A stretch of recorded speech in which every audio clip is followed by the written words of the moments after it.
Assalamu alaikum wa rahmatullahi wa barakatuhu. Alhamdulillahi alqa'il waj'alna minal ma'i kulla shay'in hayy. Thumma as-salatu wassalamu ala habibina wa shafi'ina maulana Muhammadin sallallahu alayhi wasallam. Baada ya kumshukuru Mwenyezi Mungu na kumtakia rehema mtume wetu Muhammadin sallallahu alayhi wasallam, leo nimependa tukumbushane umuhimu wa kunywa maji. Ndugu zangu Waislamu mnaonisikiliza na mnaonitazama, wengi sana tumeghafilika na kujisahau juu ya unywaji wa maji.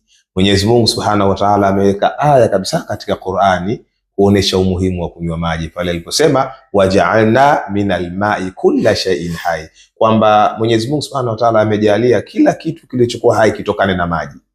Kwa maana hata viungo vyako wewe vilivyokuwa kwenye mwili wako kwa kweli vinahitajia maji sana. Ukijichunguza hata wewe ulivyokuwa kwenye mfuko wa uzazi wa mama yako uterus, basi ulikuwa kwenye bahari ya maji.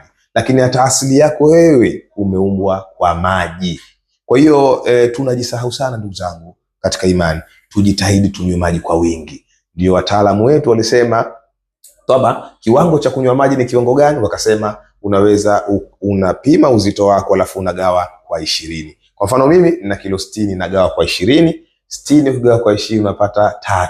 Kwa hiyo kunywa maji lita 3 kwa siku. Tunywe maji kwa wingi kwa sababu maji yatasaidia ile hazmu taam, waita digestion system, mmeng'enyo wa chakula uweze kuwa vizuri. Na mmeng'enyo wa chakula ukiwa vizuri, maana yake hata haja kubwa utaipata vizuri, na haja kubwa ikipatikana vizuri, basi magonjwa mengi sana yatakuwa yamepungua. Hata lile tatizo ambalo wengi tunahangaika nalo, kunywa madawa hivi na hivi, lakini ukifuata utaratibu mzuri wa unywaji wa maji, hakikatan tatizo lile pia litapungua, ambalo linapelekea sasa ndoa kuweza kutetereka.